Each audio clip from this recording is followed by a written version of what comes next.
Hello and very welcome all of you to this session जहाँ पे मैं आपके साथ वो क्वेश्चंस शेयर करूँगी एंड ऑल्सो वो टॉपिक्स मैं आपको एक बार क्विक रिविजन कराऊंगी जो बहुत ज़्यादा आपके पूछे जा रहे हैं। हमारे प्रीवियस दो जो आपके 21 एंड 22 अगस्त को जो आपके एग्ज़ाम हुए हैं उनके सारे शिफ्ट्स में जो क्वेश्चंस आपके रिसर्च से जैसे कि वी गॉट टू नो कि कैलकुलेटिव क्वेश्चंस आए थे।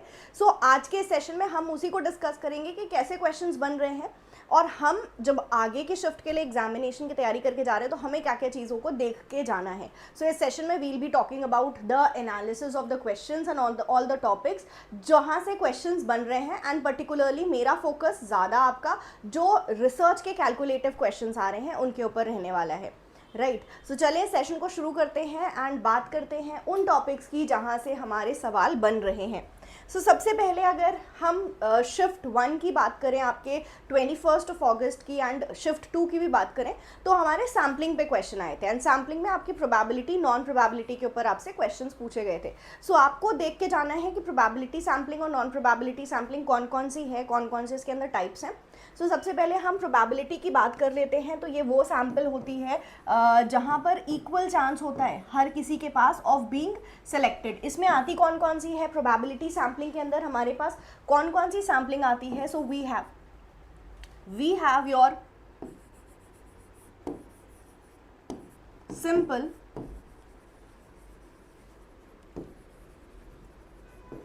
रैंडम सैम्पलिंग, ये आपकी फर्स्ट होती है सिंपल रैंडम सैम्पलिंग जहाँ पर आपने आइटम्स को लिया, एक आप बोल सकते हो कि आपने रैंडम डिजिट्स दे दिए, उनको बोल में रख दिया एंड कुछ नंबर्स को आपने रैंडमली पिकअप कर लिया एंड जो भी नंबर आपके हाथ में आए वो आपकी सैम्पल बन जाएंगे and that will be treated as a sample for your research. दूसरी हमारी होती है that is your stratified random sampling. Stratified random sampling जहाँ पे हम अपनी पॉपुलेशन को फर्स्ट ऑफ ऑल स्ट्राटा में डिवाइड करते हैं, दैट इज़ पहले हम उसको ग्रुप्स में क्लासेस में डिवाइड करते हैं एंड फिर हम हर क्लास से कुछ कुछ आइटम्स को लेते हैं।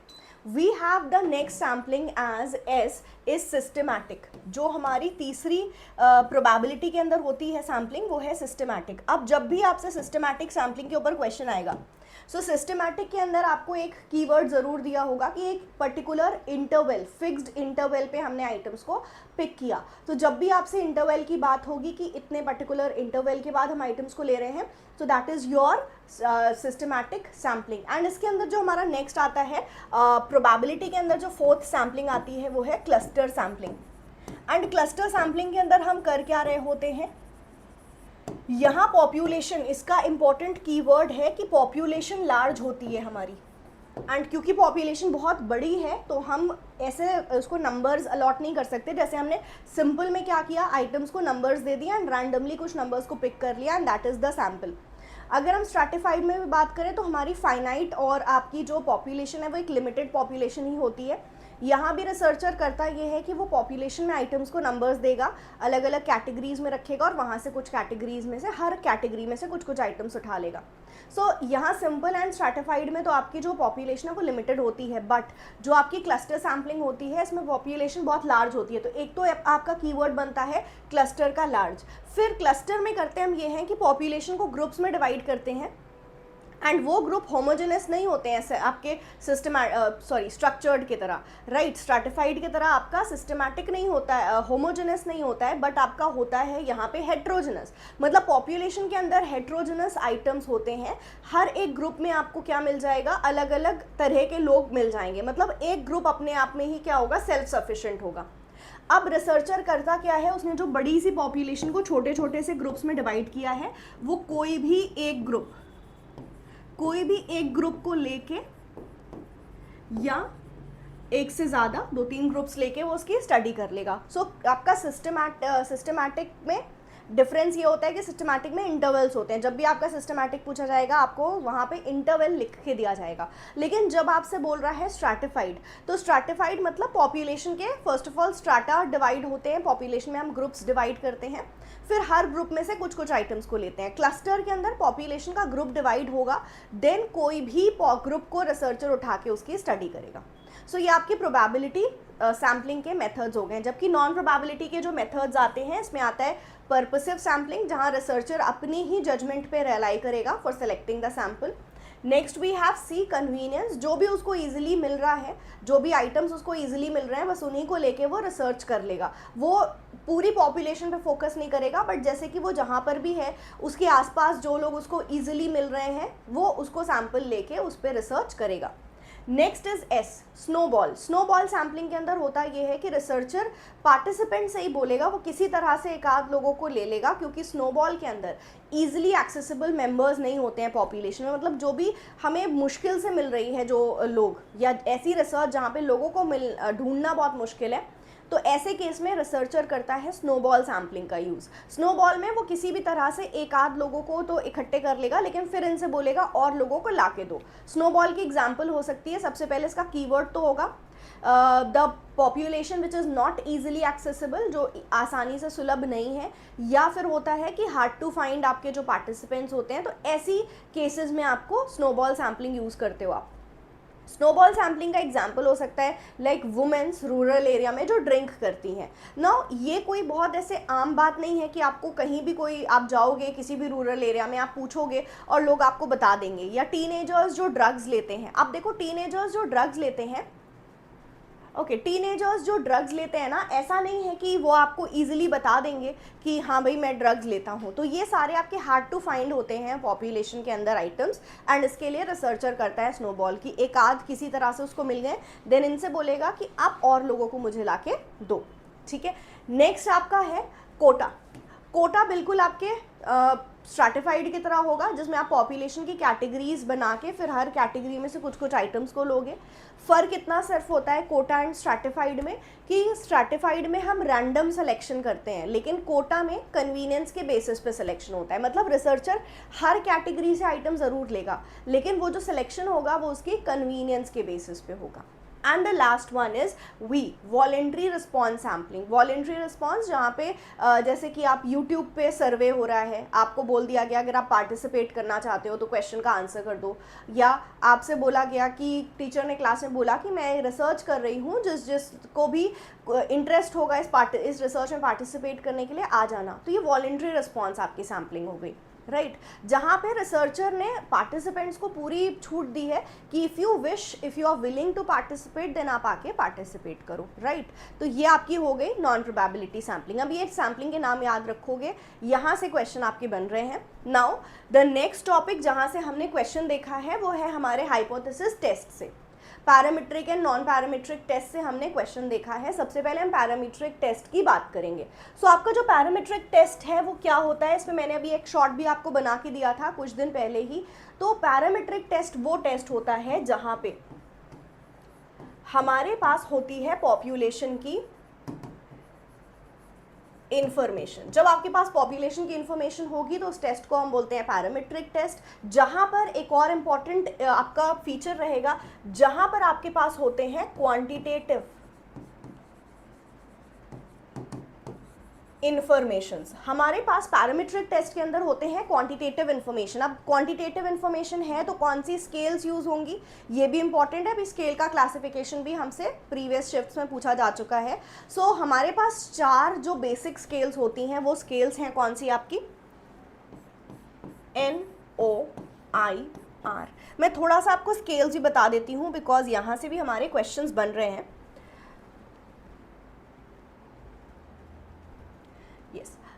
मैं अगर स्केल्स की बात करूं, स्केल्स इन रिसर्च, इसके एग्जाम्पल्स पूछे गए थे आपसे, तो there are 4 scales NOIR। Nominal and ordinal scale आपकी जो होती है, these are your qualitative scale. ये क्वालिटेटिव स्केल होती है, मतलब यहाँ पर आप नंबर्स के फॉर्म में इंफॉर्मेशन आपके पास अवेलेबल नहीं होती है। नंबर्स हैं भी तो वो किसी एक पर्टिकुलर कैटेगरी को डिनोट कर रहे हैं। Like for example nominal scale में आपने जेंडर पूछा, सो जो जेंडर है ना वो कैटेगरी को डिफाइन करेगा। मतलब अगर आप ऐसे रख रहे हो कि फीमेल है जेंडर तो प्रेस 1, देन मेल है जेंडर तो प्रेस 2, तो आप यहाँ देख सकते हो कि 1 and 2 doesn't actually mean number but it means a category. तो आपकी जो नॉमिनल स्केल है और ऑर्डिनल स्केल है, इसमें हमारे पास क्वालिटेटिव इन्फॉर्मेशंस प्रेजेंट होती हैं, तो ये दोनों क्वालिटेटिव स्केल होती हैं। तो जब हम पैरामीट्रिक टेस्ट करेंगे तो पैरामीट्रिक टेस्ट में ये स्केल्स का यूज़ नहीं होगा। पैरामीट्रिक टेस्ट में यूज़ होता है क्वांटिटेटिव स्केल्स का, एंड क्वांटिटेटिव स्केल हमारे पास कौन सी है? क्वांटिटेटिव स्केल हमारे पास इंटरवल और रेशियो स्केल होती है। इंटरवल स्केल की बात करें तो इसकी प्रॉपर्टी होती है कि गैप होता है, इंटरवल होता है बिटवीन द यूनिट्स, एंड इसके अलावा आपके नाम भी होगा एज वेल एज ऑर्डर भी होगा। एग्जाम्पल क्या हो सकती है इंटरवल स्केल की? आपका टेम्परेचर, एग्जाम्पल के ऊपर क्वेश्चन आया था, सो temperature can be the example of your interval scale. अब हम आते हैं रेशियो स्केल पे। तो रेशियो स्केल में इंटरवल स्केल की सारी प्रॉपर्टी होगी, प्लस इसमें एक फिक्स्ड स्टार्टिंग पॉइंट होता है जिसको हम बोलते हैं एब्सोल्यूट जीरो वैल्यू। तो यहाँ होता है fix starting point, this is also known as the absolute zero point. अब रेशियो की एग्जाम्पल आपकी बहुत सारी हो सकती है, लाइक फॉर एग्जाम्पल एज हो सकता है आपका, ठीक है। इसके अलावा हाइट हो सकती है हमारी, डिस्टेंस हो सकता है रेशियो स्केल का एग्जाम्पल। जबकि नॉमिनल में आपका इस तरह के क्लासिफिकेशंस आएंगे, लाइक जेंडर हो गया, हेयर कलर हो गया, या आपसे आपका मैरिटल स्टेटस पूछा जाए कि are you married, are you unmarried, या आर यू डिवोर्स्ड, तो ये आपका क्या है, नॉमिनल स्केल के अंदर आएगा। इसका कोई ऑर्डर नहीं है। लेकिन अगर हम ऑर्डिनल स्केल की बात करें तो ऑर्डिनल स्केल में रैंक होती है, रैंक होती है नाम के साथ साथ। मतलब जैसे मैं बोलूँ ना, आप क्लास में फर्स्ट आए हो, क्लास में सेकंड आए हो, तो you know there is a rank. या जैसे आप कोई भी पोजीशन की बात करो, एसोसिएट प्रोफेसर, असिस्टेंट प्रोफेसर या प्रोफेसर, तो इसमें रैंक है। यस, हम सबसे लोएस्ट रैंक पे असिस्टेंट प्रोफेसर को रखेंगे, फिर आप प्रमोट होकर एसोसिएट प्रोफेसर बनते हो एंड देन प्रोफेसर बनते हो, तो एक रैंक है, क्लासिफिकेशन है प्लस रैंक है, तो ऑर्डिनल स्केल होगा, ठीक है। सो ये स्केल्स के ऊपर भी हमारा क्वेश्चन आया था। अब हम वापस चलते हैं पैरामीट्रिक के ऊपर बात करते हैं। तो पैरामीट्रिक टेस्ट वो टेस्ट होता है जहाँ पॉपुलेशन की इन्फॉर्मेशन हमारे पास होती है। सेकेंड थिंग इज़ कि यहाँ पे हम क्वांटिटेटिव स्केल्स का यूज़ करते हैं। जो पैरामीट्रिक टेस्ट में फेमस आपके टेस्ट आते हैं वो है ZTF और कार्ल पियर्सन का कोरिलेशन। जी और टी टेस्ट का काम एक होता है, थोड़ा सा डिफरेंस है इसमें। फर्स्ट ऑफ ऑल इसका जो यूज़ है वो है कि अगर मीन, पॉपुलेशन की मीन को और मुझे सैम्पल की मीन को कंपेयर करना होगा, मतलब पॉपुलेशन और सैम्पल के मध्य को कंपेयर करना होगा। एग्जाम्पल इसकी ये हो सकती है कि क्या 4 साल के जो बच्चे होते हैं, क्या उनकी हाइट, या 10 साल के बच्चे जो होते हैं, क्या उनकी height on an average 4 feet होती है। तो यहाँ एवरेज आ गया ना कि 10 साल के बच्चों की क्या हाइट एवरेज 4 फीट होगी, ठीक है। सो ये क्या है, ये है आपकी एवरेज वाला क्वेश्चन। और एवरेज जब भी हमें दिया होगा तो उसमें हम या तो जी टेस्ट यूज़ करते हैं या टी टेस्ट यूज़ करते हैं। बस इतना सा डिफरेंस होता है कि टी टेस्ट आपका यूज़ होगा जब आपके पास सैम्पल है स्मॉल, मतलब लेस दैन 30। अगर आपकी सैम्पल है लेस दैन 30 तो हम क्या यूज़ करते हैं, टी टेस्ट। और अगर लार्ज सैम्पल है, मतलब 30 या 30 से बड़ी, तो फिर आप यूज़ करते हो आपका जी टेस्ट। यूज़ बिल्कुल सेम है। दूसरा डिफरेंस ये होता है कि स्टैंडर्ड डेविएशन आपको पता है पॉपुलेशन का, तो जी टेस्ट। लेकिन अगर आपको पॉपुलेशन का स्टैंडर्ड डेविएशन नहीं पता है तो आप टी टेस्ट की तरफ जाओगे।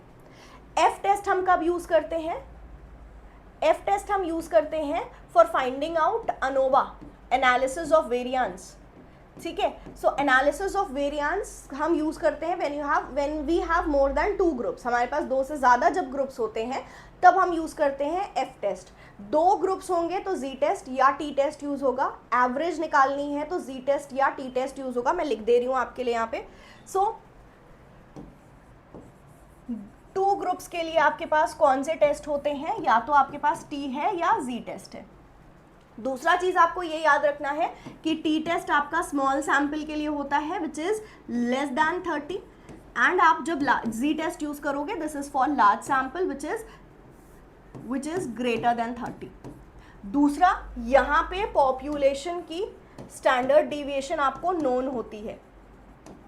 एंड अगर मैं 3 ग्रुप की बात करूँ तो व्हेन यू हैव 3 ग्रुप्स ना, सो आप यूज़ कौन सा टेस्ट करते हो, F test which is ANOVA. इसमें हम अलग अलग जो सैम्पल्स हैं उनके बीच में क्या बहुत वेरिएंस है, क्या बहुत ज़्यादा डिफरेंस है, ये पता लगाने की कोशिश करते हैं, ठीक है। नाउ आपका ये दोनों टेस्ट जी और एफ टेस्ट किस लिए यूज़ होगा, मीन को, जिसको हम बोलते हैं एवरेज को कंपेयर करने के लिए। ठीक है, जब हमें एवरेज कंपेयर करनी होगी तो हम ये यूज़ करेंगे। नाउ हम नॉन पैरामीट्रिक टेस्ट की तरफ आते हैं।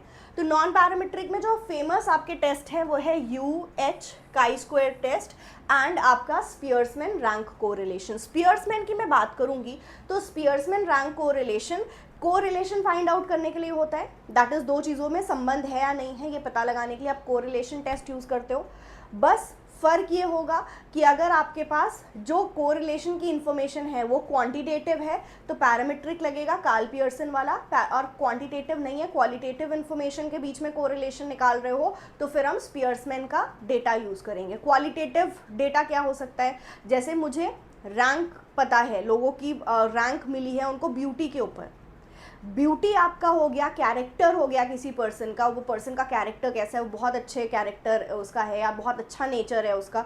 सो ये क्वांटिटेटिव इन्फॉर्मेशन नहीं है, ये क्वालिटेटिव है। कोई भी, जैसे ब्यूटी की ही मैं बात करूँ तो मुझे जो बहुत ब्यूटीफुल दिख रहा है आपको हो सकता है वो ब्यूटीफुल नहीं लगे, राइट ऐसा होता है ना। मम्मी लोगों से बहुत डिफ़र करते हैं, मम्मी बोलती हैं बहुत ब्यूटीफुल है, आपको लगता है कहाँ मम्मी, उसके अंदर फैशन सेंस ही नहीं है बिल्कुल, आपको कैसे वो ब्यूटीफुल लग रही है। तो हमारा अलग अलग होता है, परसेप्शन होता है। तो कोई ऐसी चीज़ जो सब्जेक्टिव है वो क्वालिटेटिव होगी, और अगर क्वालिटेटिव चीज़ों का आप कोरिलेशन निकाल रहे हो तो स्पियर्समैन से निकलेगा, एंड अदरवाइज आप यूज़ करोगे कार्ल पियर्सन। अच्छा, अब we have U test, H test and chi square test. तो ये याद रखना कि टी टेस्ट का जो ऑल्टरनेटिव होता है वो यू टेस्ट होता है। दैट इज आपके पास क्वांटिटेटिव इन्फॉर्मेशन है, मीन को कंपेयर करना है, टी टेस्ट। लेकिन अगर आपके पास क्वांटिटेटिव इन्फॉर्मेशन नहीं हो बट मीन कंपेयर करना हो तो ये टेस्ट कौन सा लग जाएगा, यू। तो ऑल्टरनेटिव होता है टी का आपका यू, और एफ का जो ऑल्टरनेटिव होता है वो एच होता है। मतलब जब आपके पास मोर देन 2 सैंपल्स होंगे और आपको क्या करना है, कंपेयर, क्वालिटेटिव इन्फॉर्मेशंस को कंपेयर करना है, तो आप एच टेस्ट को यूज़ करोगे। काई स्क्वायर टेस्ट के ऊपर भी हमारे प्रीवियस ईयर में भी क्वेश्चन कई बन चुके हैं। काई स्क्वायर टेस्ट आपका डिनोट होता है इस तरह से, एक्स होता है थोड़ा सा, उसका एक्स का जो टेल है वो थोड़ी लंबी सी होती है। काई स्क्वायर टेस्ट हम यूज़ करते हैं टू कंपेयर द फ्रीक्वेंसीज को कंपेयर करने को यूज़ करते हो आप chi square test, and the frequencies जो हम यहाँ पर लेंगे वो होगी हमारी expected and observed frequency. Expected frequency जो हमें जिस चीज़ की अपेक्षा होती है कि ऐसा हो सकता है, ठीक है, एंड ऑब्जर्व्ड है एक्चुअल, जैसे आपको लगता है ना कि ये होगा बट आपको लगता है दैट इज एक्सपेक्टेड, रियलिटी में जो होगा दैट इज आपकी ऑब्जर्व्ड। क्या ये दोनों जो आपने सोचा था और जो रियलिटी में हो रहा है इनमें क्या रिलेशन है, क्या ये दोनों मैच कर रही हैं, ऐसा पता लगाने के लिए हम कौन सा टेस्ट यूज़ करते हैं, काई स्क्वायर टेस्ट यूज़ करते हैं। तो काई स्क्वायर टेस्ट का आपका जो कीवर्ड होता है वो होता है फ्रीक्वेंसी, राइट। सो ये आपके 2 टेस्ट हैं जिनके ऊपर हमारे क्वेश्चंस बने हैं रिसर्च के अंदर। Now coming on to research का, जो हमने कल 22 अगस्त को जो क्वेश्चंस देखे शिफ्ट 1 एंड शिफ्ट 2 में, इस तरह का क्वेश्चन वी हैव गॉट। तो ये न्यूमेरिकल क्वेश्चन अगर आपके एग्जाम में आता है तो आप किस तरह से इसको सॉल्व करोगे, लेट्स अंडरस्टैंड। सबसे पहले देखो क्वेश्चन जो स्टूडेंट ने मुझे बताया है, वो क्वेश्चन था कि मीन है आपका 24, स्टैंडर्ड डिविएशन 6 दिया है, तो वेरिएंस कोएफिशिएंट आपको फाइंड आउट करना है। तो कोएफिशिएंट ऑफ वेरिएंस निकालना है, मीन दिया है एंड आपको क्या दिया हुआ है, स्टैंडर्ड डिविएशन दिया है, तो वेरिएंस का कोएफिशिएंट निकालो। अब ये कैसे करेंगे, तो सबसे पहले तो ये क्वेश्चन आपका पूछा गया था एजुकेशन वाले पेपर में। एजुकेशन में क्योंकि वो स्टैटिस्टिक्स पढ़ते हैं इसलिए इनसे इतना डेप्थ में न्यूमेरिकल आ गया, बट स्टिल आप में भी हो सकता है वो पूछ ले, तो बी प्रिपेयर्ड। अच्छा, तो कैसे हम निकालेंगे वेरिएंस कोएफिशिएंट निकालने का जो फॉर्मूला होता है बहुत सिंपल है और कुछ भी नहीं करना है, पैनिक मत करने लगना कि ये क्या पूछ लिया है। वेरिएंस कोएफिशिएंट निकालने के लिए जो हमारा फॉर्मूला है, स्पेशली कॉमर्स इकोनॉमिक्स के शिफ्ट में जा रहे हो तो ऐसा क्वेश्चन एक्सपेक्ट कर सकते हो, क्योंकि कॉमर्स में हम पढ़ते हैं, इकोनॉमिक्स में हम पढ़ते हैं, मैनेजमेंट में पढ़ते हैं, तो यू कैन एक्सपेक्ट। अच्छा, so variance coefficient is equals to standard deviation upon mean into 100। अब आप देखो सारी इंफॉर्मेशन तो दी है, स्टैंडर्ड डिविएशन भी आपको गिवन है, क्या है स्टैंडर्ड डिविएशन आपका 6, मीन की वैल्यू हमें क्या गिवन है 24, इंटू 100 आप करें, राइट। सो 6 1 जा, 6 4 जा, 4 1 जा 25, मतलब आपका आंसर क्या हो गया 25%। सो ये हो गया आपका कोएफिशिएंट ऑफ वेरिएंस निकालना, जिस तरह से आप निकालोगे when the standard deviation is given and mean is given. वापस इसका फॉर्मूला देख लो, इसका सोल्यूशन देख लो। So coefficient of variance is standard deviation divided by mean into 100। So this is important, ये हमसे अभी प्रीवियस कल के शिफ्ट में पूछा गया था। दूसरे क्वेश्चन पे चलते हैं जो कल इवनिंग में आया था।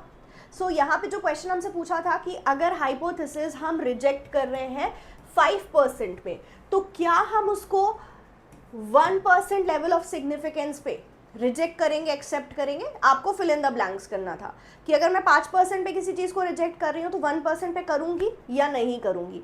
सो अब देखो, कोई चीज़ जो आप 5% पे रिजेक्ट कर रहे हो वो 1% पे क्या होगी? 1% पे भाई वो रिजेक्ट हो भी सकती है, रिजेक्ट हो भी सकती है, और may be it's not rejected. क्यों? रूल हमने पढ़ा था, ये मैंने आपको रूल याद कराया था, एक शॉर्ट भी बना के दी थी, बस आपको अप्लाई करना है, एप्लीकेशन करनी है। द रूल इज कि अगर आपकी जो पी वैल्यू है वो लेस देन 0.05, अभी हम 5% को लेके चल रहे हैं इसलिए 0.05, तो आप क्या करोगे? रिजेक्ट करोगे। अदरवाइज अगर 5 से बड़ी होगी तब आप क्या करोगे? एक्सेप्ट करोगे। ये 5% का रूल हो गया। अब 1% के रूल को देखो, अगर मैं 1% की बात करूं तो पी वैल्यू अगर कम होगी मेरी 0.01 से तब मैं रिजेक्ट करूंगी, लेकिन अगर वो बड़ी होगी 0.01 से तो मैं एक्सेप्ट करूंगी। सो 5% में हम बोल रहे हैं 0.05 से जो वैल्यू छोटी होगी उसको रिजेक्ट करेंगे। तो ये वैल्यू हमारी 5% पे रिजेक्ट होगी जो 0.05 से छोटी होगी। लेकिन 1% का रूल देखो, 0.01 से छोटी होगी तो रिजेक्ट करेंगे, लेकिन 0.01 से बड़ी होगी तो एक्सेप्ट करेंगे। तो अब ये 5% में 0.01 से कम वाला भी आता है, मतलब रिजेक्ट भी कर सकते हो, और 0.01 से ज़्यादा और 0.5 तक भी वैल्यूज़ आती हैं, मतलब एक्सेप्ट भी कर सकते हो। सो इसका आंसर होगा मे और may not be rejected. The correct answer for this question is option number D, कि ये हम रिजेक्ट कर भी सकते हैं, नहीं भी कर सकते हैं, वो डिपेंड करेगा कि वैल्यू क्या है। 5% में कोई चीज़ रिजेक्ट हो रही है, 1% पे रिजेक्ट होगी या नहीं होगी, it depends on the value, वो रिजेक्ट हो भी सकती है या नहीं भी हो सकती है। ठीक है, होपफुली आई एम क्लियर। आगे चलते हैं, दूसरा क्वेश्चन देखते हैं। यहाँ है if a hypothesis is not rejected at 5% level, वो 5% पे रिजेक्ट नहीं हुई है तो 1% पे क्या होगी? 1% पे भी रिजेक्ट नहीं होगी। मतलब अगर हाइपोथेसिस हमारी ट्रू है 5% पे, अगर ये पूरी की पूरी ट्रू है तो 1% तो इसके अंदर आता है ना, तो ये 1% पे भी ट्रू ही होगी, ये रिजेक्ट नहीं होगी, will also not be rejected. The correct answer will be A. ठीक है, सो थोड़ा सा हमें यहाँ पे एप्लीकेशन लगा के समझ के ये क्वेश्चन करना होगा। नाउ प्लेजरिज्म, पता है आपको प्लेजरिज्म क्या होता है? प्लेजरिज्म इज कि जब हम कोई किसी और के डेटा को चोरी करके अपने रिसर्च में लिखते हैं, दैट मीन्स हम उसको क्रेडिट नहीं दे रहे हैं। अब जो क्वेश्चन हमसे प्लेजरिज्म पे पूछा गया था, अभी प्रीवियस शिफ्ट में आया था कि आपकी थीसिस कब रिजेक्ट हो जाएगी, तो थीसिस रिजेक्ट होती है लेवल 3 पे। जो हमसे कल क्वेश्चन पूछा गया इवनिंग शिफ्ट में, वो इवनिंग शिफ्ट का क्वेश्चन ये था हमारा कि अगर एक फैकल्टी मेंबर को प्लेजरिज्म करते हुए पकड़ा गया और उससे बोला गया है रीसबमिट करो अपनी रिवाइज्ड वर्जन को, अपनी थीसिस को वापस से सबमिट करो, तो वो किस लेवल पे, किस प्लेजरिज्म के लेवल पे ऐसा कहा जाएगा कि वापस से सबमिट करो? तो आपको मैं ऑलरेडी पढ़ा चुकी हूँ कि प्लेजरिज्म के होते हैं 4 लेवल्स। लेवल 0 से शुरू होता है, then we have level 1, we have level 2 and we have level 3।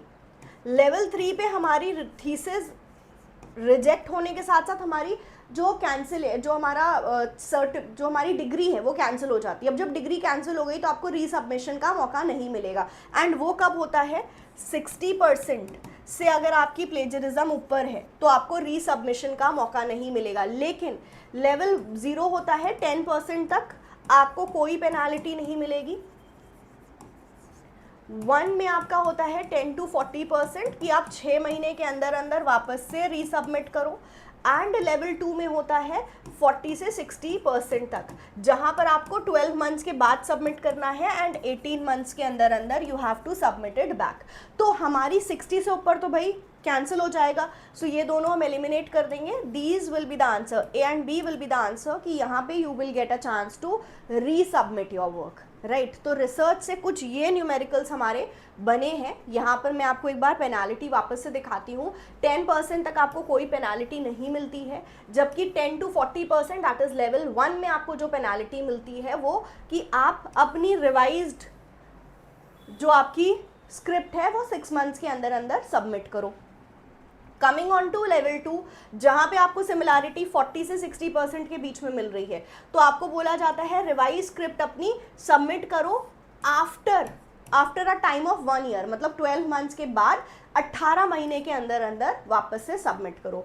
And level 3 plagiarism आपकी होगी 60 से ऊपर। 60 से ऊपर मतलब कि आपका जो कैंसिल है, जो आपका रजिस्ट्रेशन है वही कैंसिल हो जाएगा, वापस से सबमिशन का आपको मौका नहीं मिलेगा, ठीक है। So yes, these were some questions जो हमसे पूछे गए थे। एंड एक चीज़ और आपसे हो सकता है पूछा जाए आगे के शिफ्ट में कि अगर रिपीटेड प्लेजरिज्म मिला तो, रिपीटेड प्लेजरिज्म मतलब आपने रिवाइज करके तो सबमिट किया बट फिर से उसमें प्लेजरिज्म मिल गया। आपको बोला गया था कि अच्छा आपकी ये प्लेजरिज्म है, सपोज आप लेवल 1 में आ रहे हो या लेवल 2 में आ रहे हो, लेवल 3 में तो सबमिट करने का मौका नहीं मिलेगा आपको, और लेवल 0 में तो आपको कोई पेनाल्टी मिलती नहीं है।